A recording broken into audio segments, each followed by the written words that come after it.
All right, Miami Dolphins just beat the Buffalo Bills 21-19. I think we all thought that it was over once that safety butt punt happened. But you know what? It was meant to be for the Dolphins today. The first win since December of 2018 for the Miami Dolphins against the Buffalo Bills, and putting the Dolphins in a great position. I wasn't expecting to be here. I just got back from Orlando today. I am tired as hell. I stayed awake just to be on the stream. But it is an amazing feeling. The Dolphins are 3-0. Before we get to anything, we do want to get to our sponsor just so we can make sure and cover that before anything else goes wrong. This is sponsored by Simple Health Advisors. You can call them at 321-345-7738. That is CFIA. Simple Health Advisors. Insurance does not need to be complicated. Give them a call and tell them that we sent you. You can call them again at 321-345-7738 or email them at jpo, not pew, po, at simplehealthadvisors.com. So now that we've gotten everything out of the way, I want to go to the homer. Well, there's two homers on here, but I want to go to the main homer, and we'll put him center screen as well for this. Alex Mastifer, how do you feel? Dude, I have no words for the performance that I just saw. I watched my quarterback wobble out of the game. Wobble out of the game. Looked like he was going to be out for 2 weeks. You can't tell me this is not a Disney movie right now, man. This man comes back on the field, has a shaky second half, probably because he's playing with a concussion. And this man makes the throw of the game, 3rd and 22, to set up the game-winning touchdown. The Dolphins tried to blow it at the end. Again, the butt punt, I could see it, man. I could see it on SportsCenter the next day. I could see it on the Not Top 10. Thank God that the Bills mismanaged that, clock management at the end there. What a win. I'll take it against Buffalo, man. Any way you can get a win against them is the best. But, bro, are we not true contenders? Are we not true contenders? We're 3-0. We did not play our best football today, and we still beat the Buffalo Bills despite Josh Allen having over 400 yards of offense. Absolutely insane, ridiculous. One of the best wins, again, we can say probably in the last few years. I don't even think I don't even think that it is one of the. I think it is the. This is the win.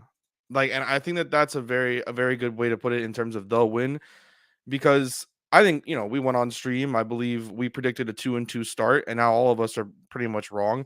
But guys like Royal, Juan, others were saying, no, this looks like a 1-3 start, saying that the road looked tough. And here we are. Nando, uh, I mean, you're decked out. You got the Florida hat on right now from the Florida Marlins.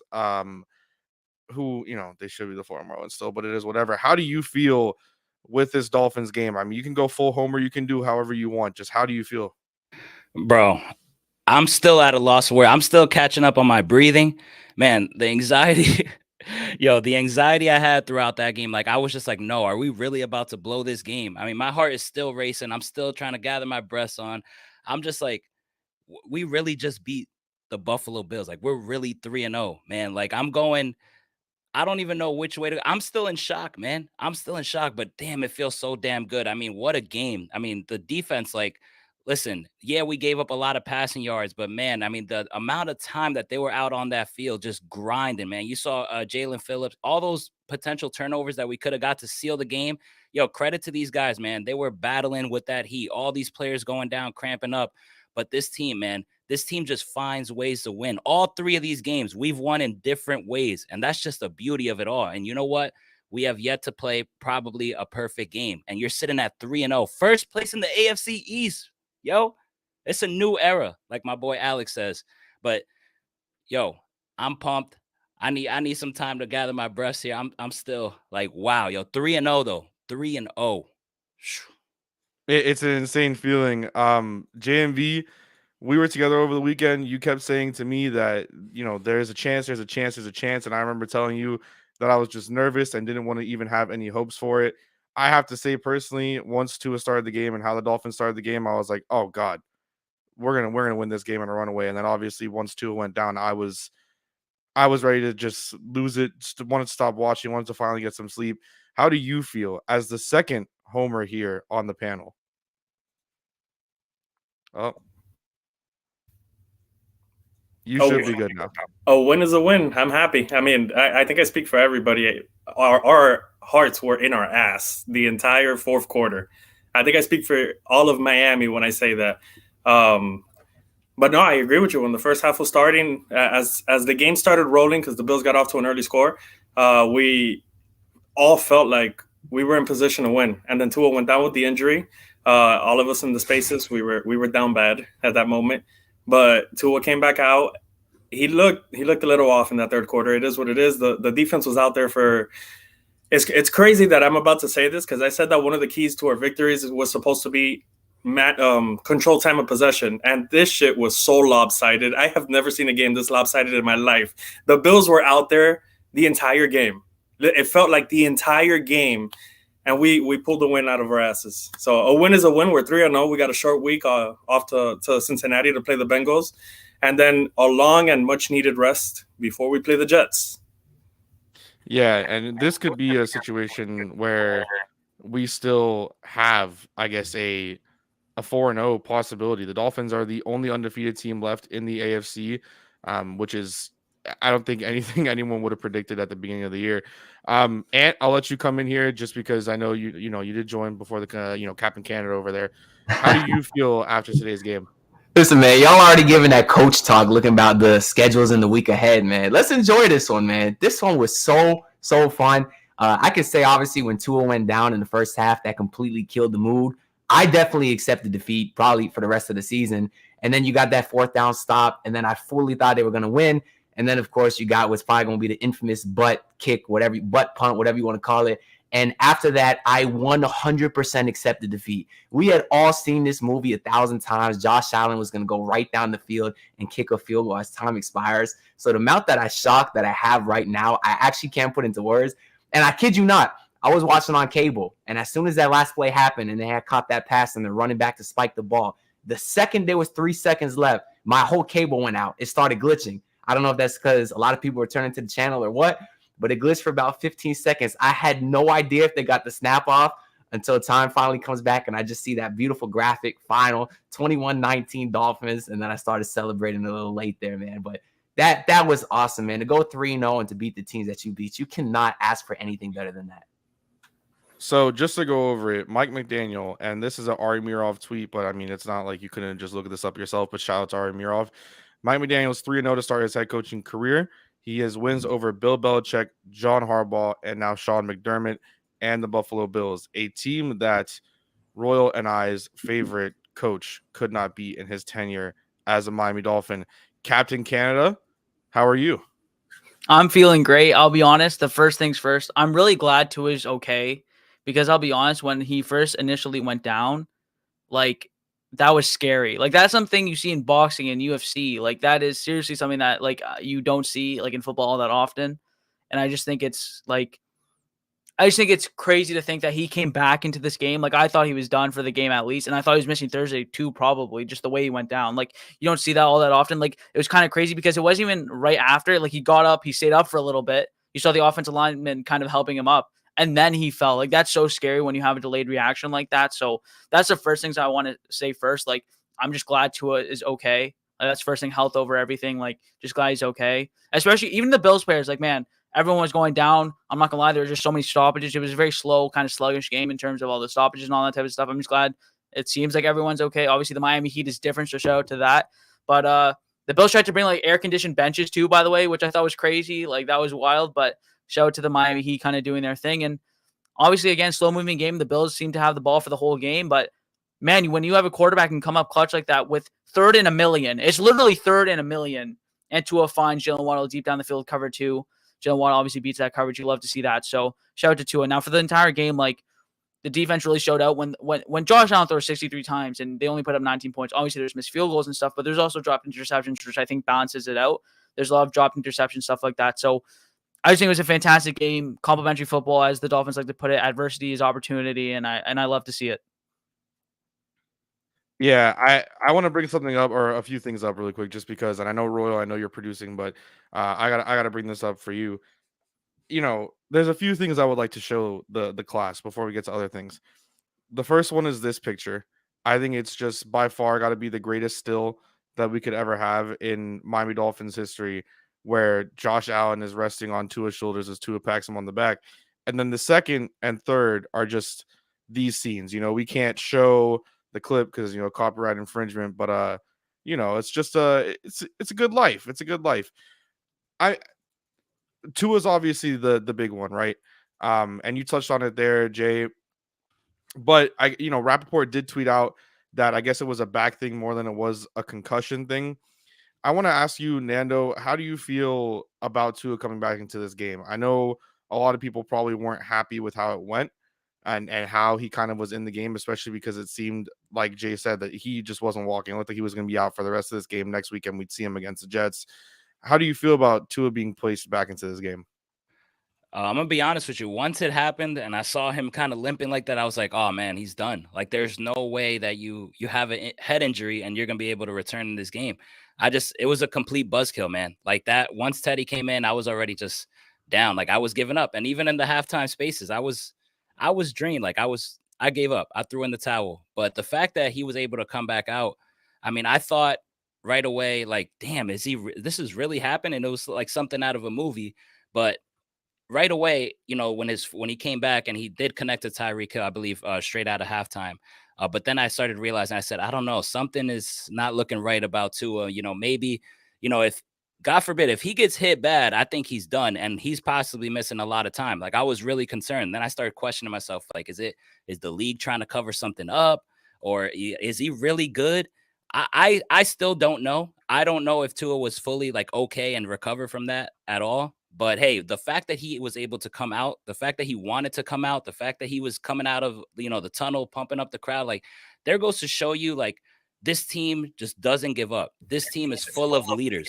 Like that's true leadership skills when it from Tua to come back out. And then also remember last week, Tyreek Hill cramping up. He was able to come back. There goes to show you, like, that type of energy, I feel like, is contagious. Like, Tyreek Hill set that standard to basically be like, yo, we're this team that no matter what we're going through, we're going to leave it all out on the field. Tyreek Hill did it last week. Tua did it this week.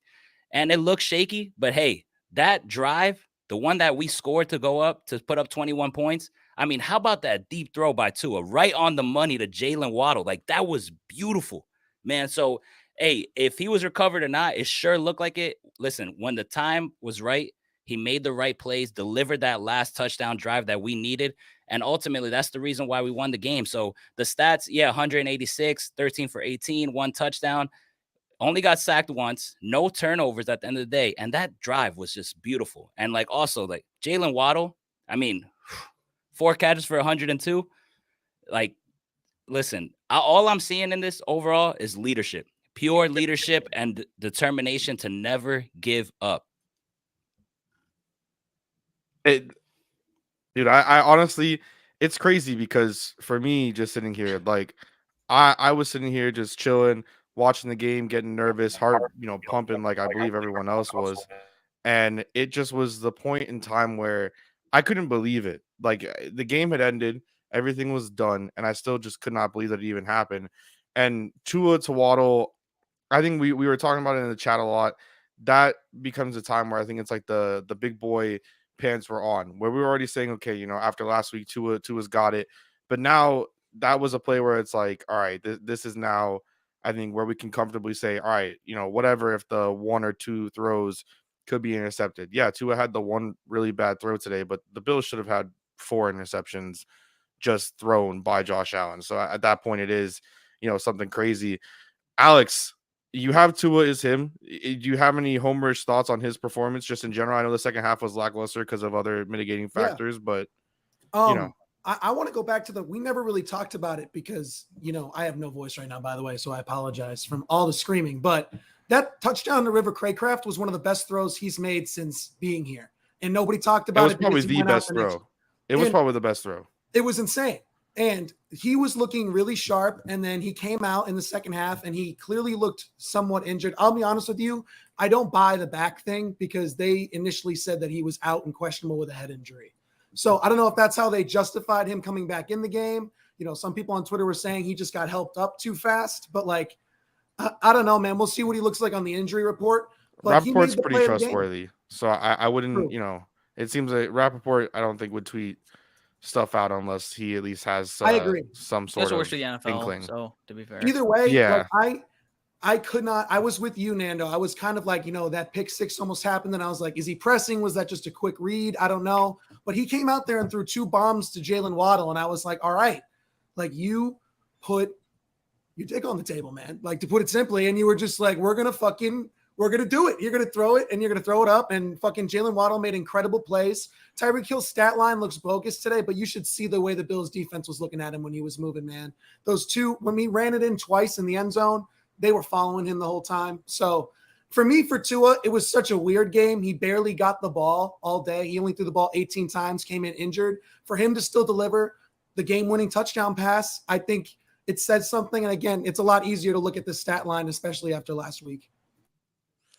It's again, like, dude, I don't have the issue you're having because I wasn't screaming. I was just sitting here patiently watching and nervous.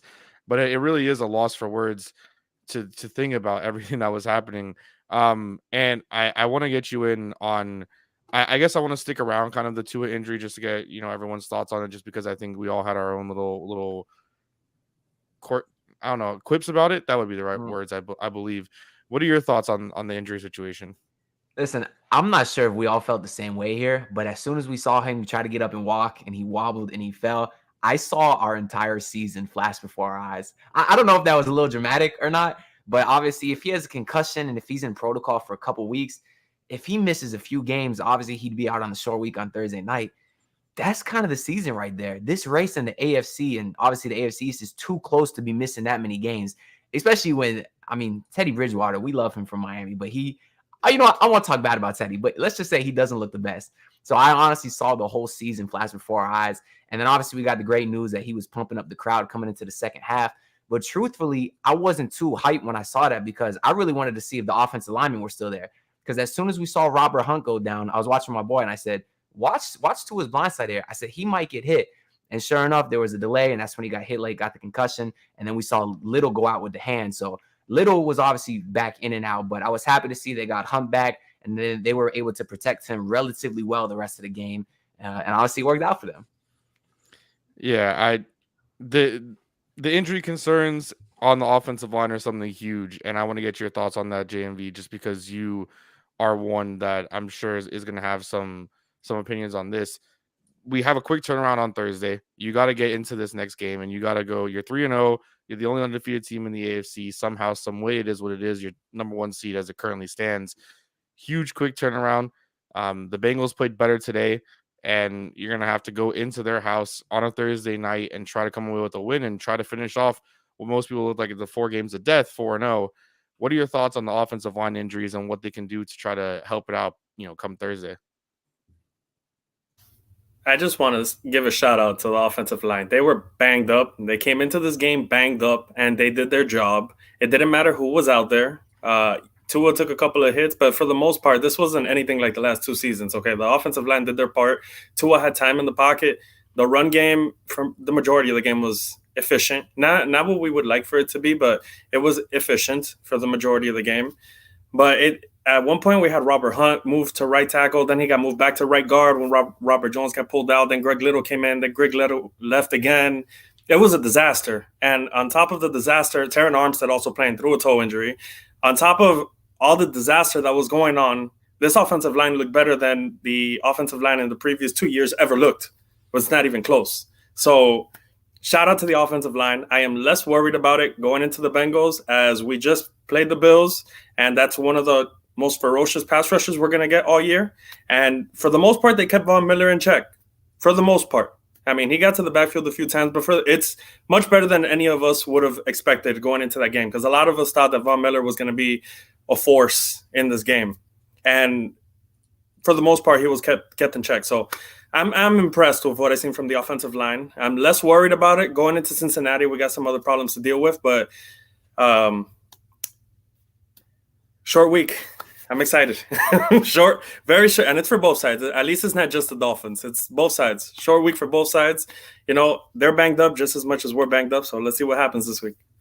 Yeah, and I do want to bring up a graphic that our team here at the basement made regarding Jalen Waddle and the game that he had, because this was a game by Jalen Waddle and a good, kind of continuation from what he had last week. The 4 catches, 102 yards. Obviously, the biggest one was that last, catch to kind of, finish that touchdown drive essentially with the Chase Edmonds run. It just was a great game, and I want to look forward to next week and kind of ask a few more questions about the Bengals game. But I do want to touch on a comment that Christian Wilkins made, and I'll bring this over to Jay because I feel like he is also in touch with Dolphins Twitter, and it'll relate to it in a second.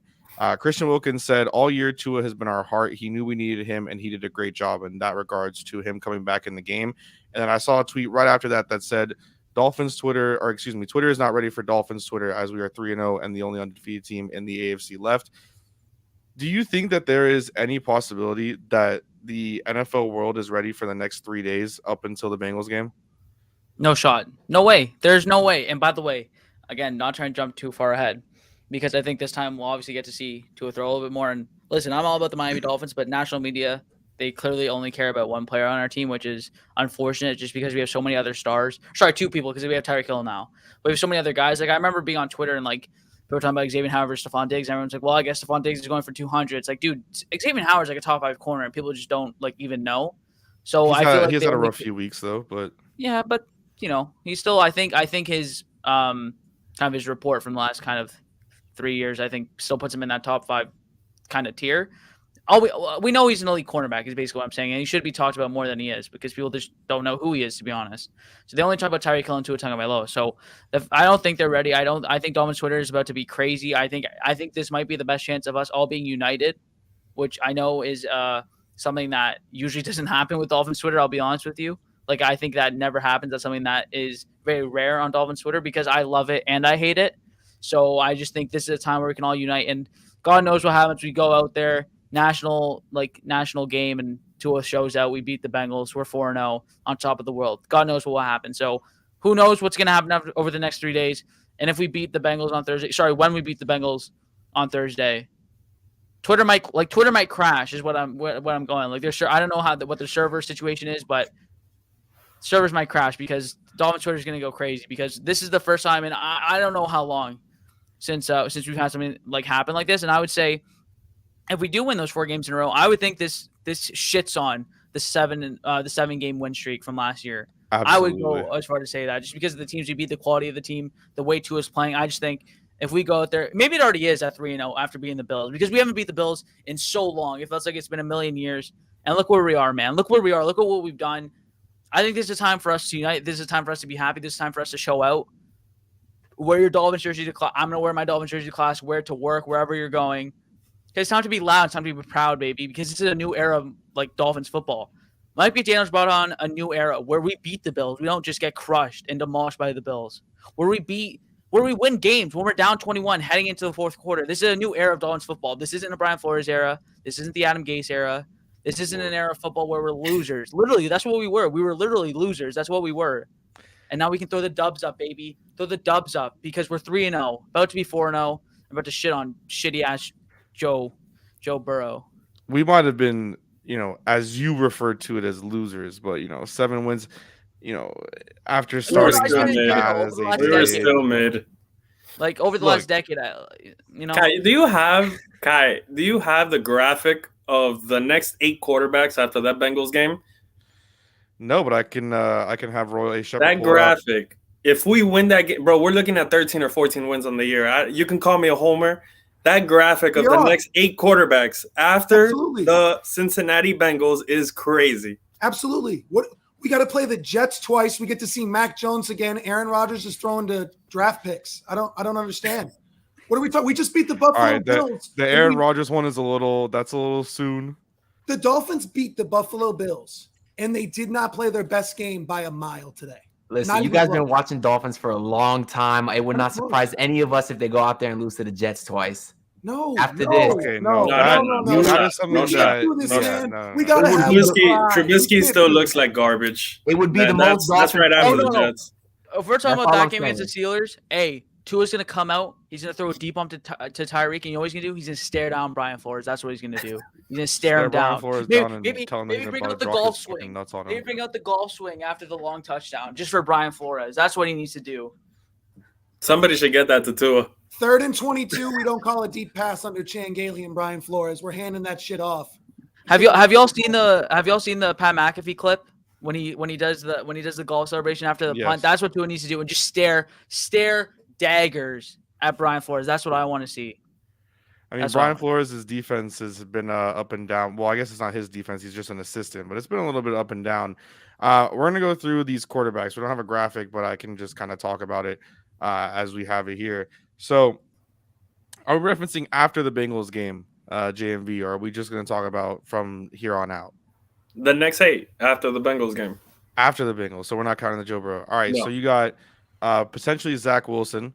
Then you have Kirk Cousins. We have Mitch Trubisky or Kenny Pickett, Jared Goff, Justin Fields, Jacoby Brissett, Davis Mills, Jimmy Garoppolo, Justin Herbert. I mean, I'm just going to go through the list again. Then Josh Allen is finally the one. I mean, there's an argument, Nando. There is an argument. If you do, let's not try an argument. I don't want to be the homer one. All right, I'm not the. It bothers me to even try to say this, but let's just say win or lose against the Bengals, whatever the situation, whether you're 3-1 or 4-0, however it ends up. There's an argument that Jets, Vikings, Steelers, Lions, Bears, Browns run gets you pretty much 9-1 at the bye. I don't feel like that's out of the world to say. We kind of did say it, Alex. Remember during the prediction show, we said that there's a chance that they go on a run there. But with how the Jets have looked, the Lions are probably the only one in that entire Lions offense slate. Looks good, to be honest with you. They put up like 30 a game. They're probably the only team in that slate that scares me. But Jared Goff can't do shit against the cover 0. And he also choked away a win today. So, that True. is what it is. Nando, do you think it's, crazy to say that they could have a 9-1 start to the season before the bye in week 11? I mean, when you talk about those opponents and those quarterbacks, I don't think it's crazy at all. And what's crazy is probably like the fact that this is actually becoming reality. Like we're actually 3-0. That's what's crazy. I mean, like you asked us before when we were doing our prediction show, we were racking up wins and wins and wins to begin the season. We said, hold on, all of us, maybe we should take off let's go back and Let's switch the Vikings one, maybe the Steelers. Yeah, because honestly, but that's because that's what we're used to, man. And that's the thing. Like, we can't fault ourselves because that's just the brand of Dolphins football that we've been used to watching, since I guess we were born. And because, I mean, the success happened, before me. I mean, I didn't get to watch Dan Marino, unfortunately, but now it's crazy. Like Mike McDaniel is here, like my boy Alex says. Mike McDaniel is here. He's here to stay, like he says, and he's showing it, man. I think that's crazy to think about. Like, I'm all in because the Dolphins have yet to play their best game of football. They're 3-0. The type of opponents and the way they have won games, 3-0. I mean, listen, you got the Bengals game. That's going to be tough. It's going to be a tough one. If we're 3-1, we drop that game. Next, we got the Jets and then all those other quarterbacks. That's barbecue chicken alert right there. Like, that is just there's no way. Like, this team that just won these 3 games in particular, they should be favored in all of those games outside of the Cincinnati one. And the Cincinnati one's probably even at this point. But what I'm saying is all of those games after the Cincinnati ones, Dolphins are going to be favored. So to have them 9-1, I don't think it's crazy to say at all. I mean, shoot, but you have to kind of give one game away because that's just the fact of the NFL season. Things happen, maybe a trap game in there. But if there's one game that I'm concerned about, it's probably the Detroit Lions game. But all of these games, like, there's not one game now. I was looking at the schedule yesterday. I was looking at it. I'm like, damn, before the season, I'm looking at, okay, we dropped this one, we dropped that one. I looked at every single game, and there's not one game that I can sit here and tell you, oh, the Dolphins are definitely losing that game. And that's enough to get me damn excited and have belief in this team. Well, so which one? Buffalo and Buffalo. with Tre'Davious White back. Okay. Yeah, unless if the Dolphins get a running game. But is it like 100%? You know what I'm saying? No, it's not out of the world. It's not out of the world to sit there and think like, oh, we can be competitive in every single game down the stretch. And that's what I'm saying. Like, that's what's crazy. Like, this guy, Mike McDaniel, has literally everything. I had such a wall against, like, I'm not gonna go down that hole again of believing and being so optimistic. Like, listen, that door is fucking done. Like I'm in. I'm all in again. Super And Bowl. I'm all in, bro. I'm All just right, all right. I mean, you see, like that, for example, I would say, yo, chill. I can't even say it. Like, don't make Jack me do Taylor it. But coached the Super Bowl game last year. Jack Taylor coached Listen, the Super Bowl game last year. And Mike McDaniel's a way better coach than Zach Taylor. And Zach Taylor Way should better. have won that game if they had an offensive line because Jamar Chase was butt naked open at the end of that game. Absolutely, but 9-1 is definitely a huge possibility. Honestly, it is. It scares me to even think about it. I don't know. I would say at worst 8-2. I know we're going to get to this, At by the way, worst. but like they're going to beat Cincinnati on Thursday. They're going to beat Cincinnati on Thursday, assuming Josh Boyer doesn't spam the cover 0 because you can't blitz the Bengals like that. They will kill you. But the Bengals defense does not look that good. They're not the same team as last year. Their season, they were almost going to start 0-3. We're 3-0. We just beat Buffalo. We haven't played that good. It's a short week for them too. And aren't they in New York? So aren't they also traveling back to Cincinnati? Yeah. Yes. So you don't even have like the double home game there. Listen, assuming Tua plays, and I can't believe we're saying this, but like assuming he's okay, they're gonna win. I mean, I don't know if y'all saw this, but Tyreek Hill ended his press conference saying, "Eli Apple, I owe you one." So Tyreek didn't really do a whole lot today besides be kind of a decoy. But hey, man, we can beat anybody. Like everyone this entire week in the last 3 weeks has just been nonstop slobbing over Buffalo. This is the best team we've ever seen. Josh Allen can do no wrong. Dude sailed that shit in the dirt on 4th and goal. And they came out there and did too much scrambling, didn't have any clock awareness, and they couldn't get the spike off. Like, hey, man, we just beat the best team in the National Football League that was supposed to go 17-0, win the Super Bowl. Allen was going to win MVP, and we did not even play that well today, and our quarterback came back from a concussion mid-game. We're going to beat Cincinnati in Cincinnati on Thursday. I love that energy. Would you guys take 7-3 heading into the bye? I just want to. But where are your 3 losses? This was a question I was going to ask in terms of. I feel like the trap game, and I'm glad you brought that up, Nano. Perfect. I feel like the trap game would be that Lions game where they have looked very good. Like the Eagles are 3-0. The Eagles have looked very good, and the Lions were at least there with the Eagles. Towards the end of that game. I could accept a 7-3. I would, throw it over to Ant just because you haven't spoken a little bit here. Where would you see the 2 losses or the 3 losses if that was the case?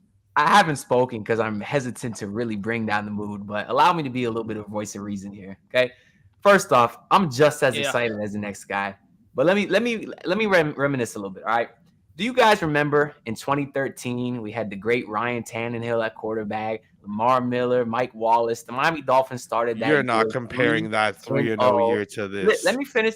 They started 3-0 and they got their butt absolutely whooped in primetime football versus New Orleans Saints, and they went on to lose 4.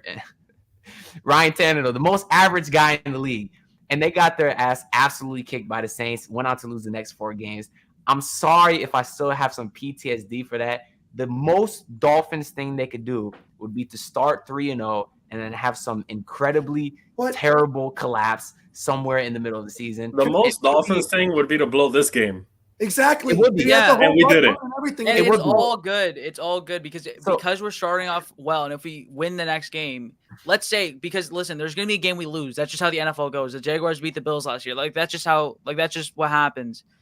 Like there will be shit. I'm not gonna say the Jets, but there might be like a Vikings or a Lions. The Lions are a very underrated team in my opinion. Like that could be a trap game, whatever. There's gonna be a game where we lose. But the thing is, right now we're winning games that maybe not we shouldn't have won, but that are tough games and people usually pick against us. We're clearly not the favorites, right? So I think that's something where we're kind of building up the wins where we can have that loss where it happens to every team, but it won't affect us because that's what happened with the Bills. Yes, they lost to the Jags, but it didn't affect them at all because they already had built up those wins, right? So I think that's something that we are kind of doing.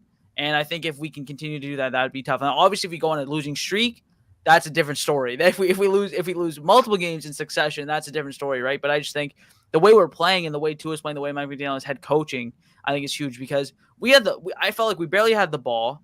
I felt like the Bills had everything going there, like not their way other than the injuries, but I just felt like they had the ball the whole time. Like the fact that we only allowed 19 points is astounding, and I just think it's something that we should be proud of.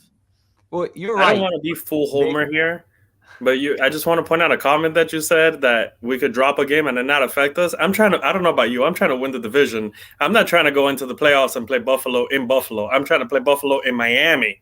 in January. Yeah. So I'm just trying every to be game realistic, matters. though, because I'm just trying to be realistic because there will be a game where we lose. We're not going to go undefeated because our schedule like We'll kind of lose in to between. Buffalo and Buffalo, 16-1. Yeah, probably will happen. Yeah. Just down to, to 3 just road to reel games, like- 15-0 with Cam Newton at one Hold point, on. correct? Let's reel. Well, they also had Christian McCaffrey, but let's reel this back a little bit just so we can bring it into the sense of realism, as Ant mentioned. So, just to discuss starts of the Miami Dolphins when they have been 3-0 or 2-0, etc. So, not to be the bearer of bad news, as Ant mentioned and wanted to point out, but the last 3 times that the Miami Dolphins have started 3-0 were 2002, 2013, and 2018. In all 3 of those instances, they finished the first one with 2 games above 500, the second one at 500, and then the last one 2 games below 500, or a game below 500 actually. And the same thing with 2002. So 9-7, 8-8, 7-9, no playoffs. And funny that you mentioned the Saints, Ant, because 2013 was against the Saints on Monday night, and 2018 was against the Saints in London, if I'm not completely mistaken. There, that was a 20-0 win, if I'm not completely wrong. So I guess there is a sense of needing to be real, Ant. And do you feel that that's a fair way to put it and kind of ease the nerves, I guess, and just to That's have what I everything was be gonna better? say, man. And you're right. That game in London, that's the game that got Joe Philbin fired, if I do remember correctly. So not all bad, actually. Seems like a nice guy, but he was a bum. Anyways, Nando, I'm with you, man. I want to drink the Kool-Aid so bad. This Dolphins team. Now, the thing that's different, and Jay pointed this out a little bit too, the offense that we are seeing is not an offense that we have seen from any of these Dolphins teams over the last decade plus. That deep ball to Waddle is something they would have never got. They would have had nice starts. They would have won games, lucked into some wins, but they would have never had a high-powered offense like we saw last week and then with a couple plays today. And yes, Kai kind of alluded to it. It is a little bit of a coping mechanism, I guess, because it helps make the pain so much easier when you just expect it coming. Really it does. quick. But it's like, at what point will I start to believe? I think I need to see a playoff win, something that I've never seen in my entire life, obviously. I think that's what would change it for me. But if there was a sign of encouragement, it's that Tua looks really damn good. He looks really, really good, especially when it matters most, especially after some really bad plays, especially after getting hurt. And that's the sign of a great player. So that is what is giving me a lot of hope going forward. And you said something you've Wait, never seen before. Really quick, 4-0. Just to correct a stat. The 2018 was a loss against the Patriots in Gillette Stadium. That was not the London game. I'm trying to find the London game because I remember us having a good start and losing in London. But it was Monday Night Football the first time in 2013 where they went 3-0. They played Monday Night Football in New Orleans, lost 38-17, did not win another game until it was against the Cincinnati Bengals on October 31st. In overtime, that was the infamous Cam Wake sack in the end zone. I was at that game as a kid. Yeah, I was at that game as a kid. So the last time that that London game was 2017. Where we lost 20-0 in London against the. When was the last time we started 4-0? Can I just jump in really quick because we're on the Tua talk? Give me a second while he jumps in on Tua. Okay, so that touchdown throw to Craycraft, dude. Wow, there was a velo on that ball, dude. That was a rocket, a dart, a dot, a dime, whatever you want to call it. But that was a rocket. I don't want to say he put his all into it, but that was just a rocket. And shout out to River Craycraft. He's going to have to be on the 53-man roster just due to the practice squad rules, and obviously he should be. And shout out to him and Trent Sherfield, man. They clearly have a role in this offense because they know the offense so well. They're out there blocking. Like, Trent Sherfield's a monster in the blocking game and the special teams game. Like, shout out to him. He's wide receiver 3 right now. Obviously, Cedric Wilson's dealing with a rib injury, but I would still say Trent Sherfield's kind of clearly wide receiver 3 right now. So shout out to them, man, because those two guys are guys who I know, not me, but I know some people, which obviously are fair to, like, do your preseason predictions, whatever, didn't have on the team. But it's like, dude, these guys know the offense more than almost anybody, maybe other than Raheem Mostert, right? So these guys are kind of the catalyst of the offense, and they do the things that you don't notice that aren't on the box score that you don't see, but it really helps out. So shout out to those two, and shout out to Craycraft for catching that ball, and what a dart by Tua Tagovailoa. Talking about blocking, did anybody see Durham Smythe today? That man was a menace blocking today. He's usually good, but that man was a menace today in particular. That's a fact, especially on that end around to Jalen Waddle when he was trying to get. I thought he got a first down on that, but that was excellent blocking on his part. And they mentioned they were like on the broadcast, they were like, "Yeah, these tight ends are gonna have to block." And I thought of Mike Gesicki right away. I was like, exactly, and that is exactly that was the first thing that popped in my head immediately. Yeah. I want to get y'all opinion on this. So when it was, a minute and a half left or something, and the Dolphins are backed up all the way to the 2-yard line, I really, really thought Mike McDaniel was selling the game. I thought he was playing conservative. I thought he was playing not to lose. I cannot stand when coaches do that, because whenever you play not to lose, that's exactly when you lose. I wanted to see a couple passes. He ran the ball on first down, a stupid quarterback sneak on second down, because the way Buffalo's offense was moving, I didn't want to give them the ball back. I don't care how much time they had. And when you play the way that he did, you knew they were going to get the ball back. And he was lucky he didn't bite him in the ass. But I'm curious how y'all feel about that. Honestly, really quick here, just to bring it up, and then we'll get into the Mike McDaniel thing, as you mentioned there. And the last time that the Miami Dolphins went 4-0, does anyone want to take a guess what season that was? 1993. 72, 93, anything else? 86, I think. 86 or 87. I forgot what year it was. It was Marino. No idea.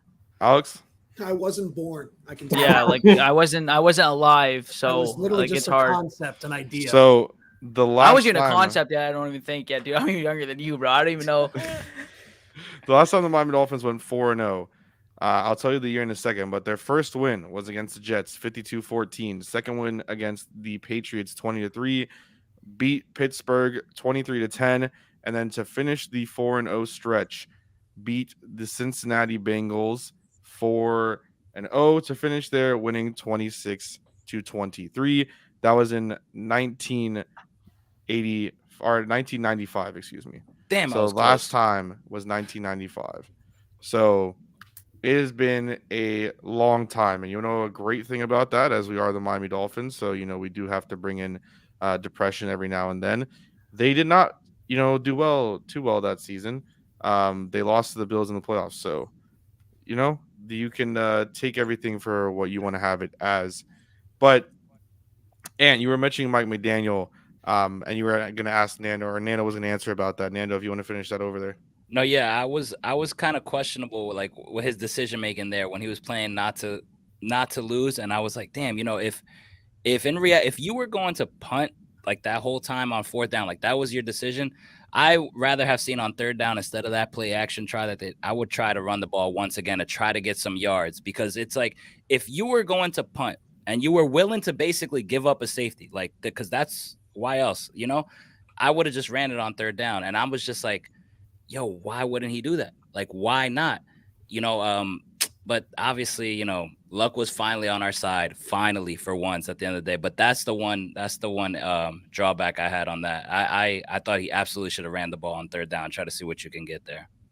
I agree with Nando entirely, word for word. I agree with them. Though my one criticism from him in this entire game was that third down, you got to run that ball. They had no timeouts. You would have killed 40 seconds or whatever it was out of the clock before you punt the ball. No, but there was no space. Safety, I don't know. But you were going to take the safety anyway on the fourth. It was high potential. No, then you take the safety, but like, I just don't know. I guess you're right, because you take the safety anyways. But I think that was a play before. Yeah, no, that's fair. Because the 40 seconds, no, I agree. I was just saying, I thought the thought was, if we can just get a first down, just end the game there. I thought was like his thinking. Obviously, I would have been pass.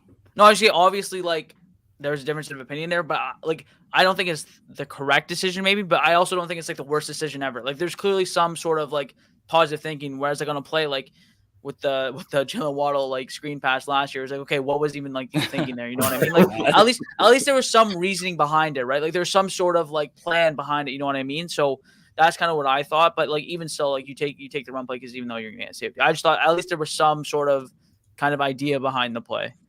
Yeah, 3rd and 1, they were going to send the house. I don't know about you guys. I was personally scared as shit of watching Tua get hit on 3rd and 1 from his hole in one.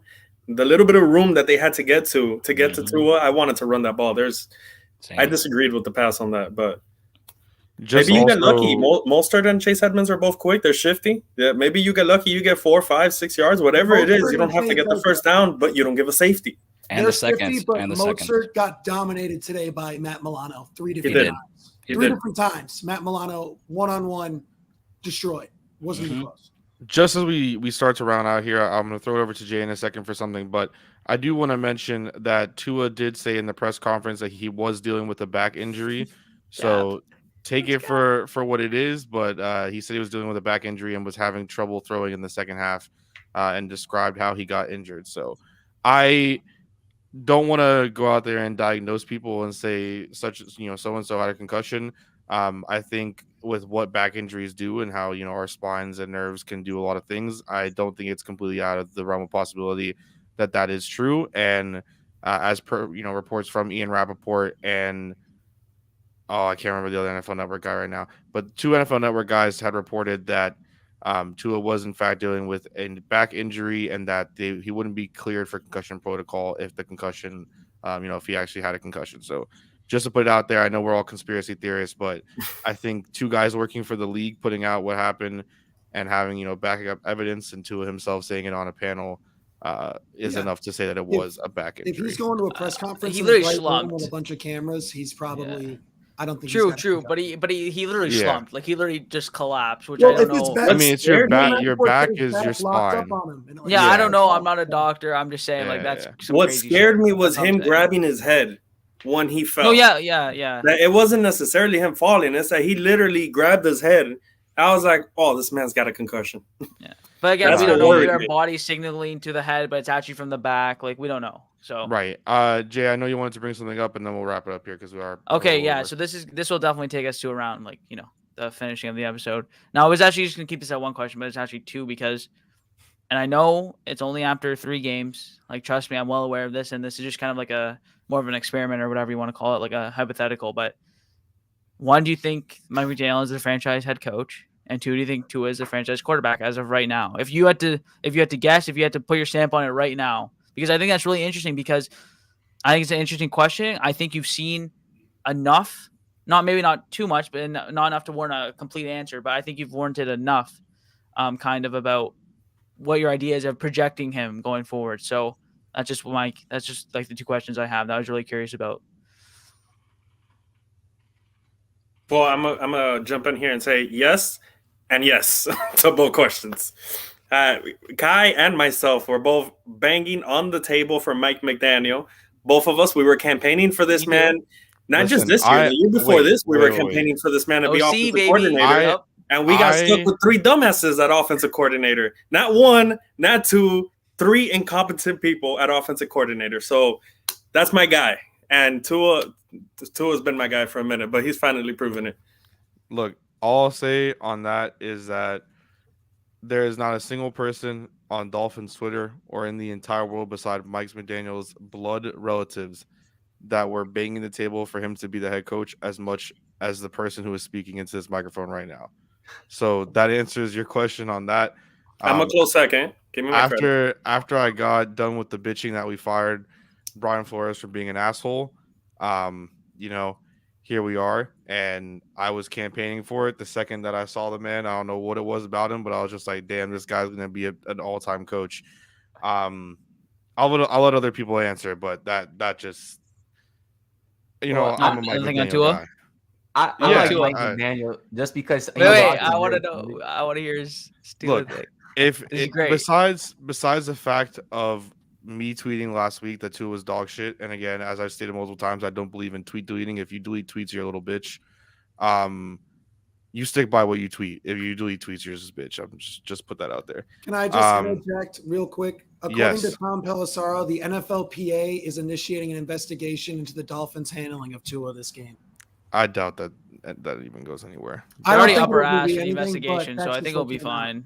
But they are right. Like we've been in lockstep with the NFL for the last couple I don't think months. that anything happens with that. But in regards to Tua, I was always in the middle on Tua. Last week in the first half, he had me ready to throw him out the window. But you know what? He won me back. He won my heart and was able to get everything going. And I'll let Ann take a jab at this. I saw that man go to Epcot. I'm sorry, Ann. I saw him go to Epcot and go directly to Hawaii. immediately to Hawaii. That tells you Because you enough. told me to. Listen, This is so- true, but you did it anyways. Respect. No, I was just gonna say I like Mike McDaniel because I figured he was funny. So if we were gonna suck, at least we could get a few funny quotes every now and then. So I thought it was a win, but shit, it turns out to be a good coach too. Also, I've never seen someone who looks like such a nerd, but also a complete badass at the same time. So he won me over just based off that too, to be honest. He's great.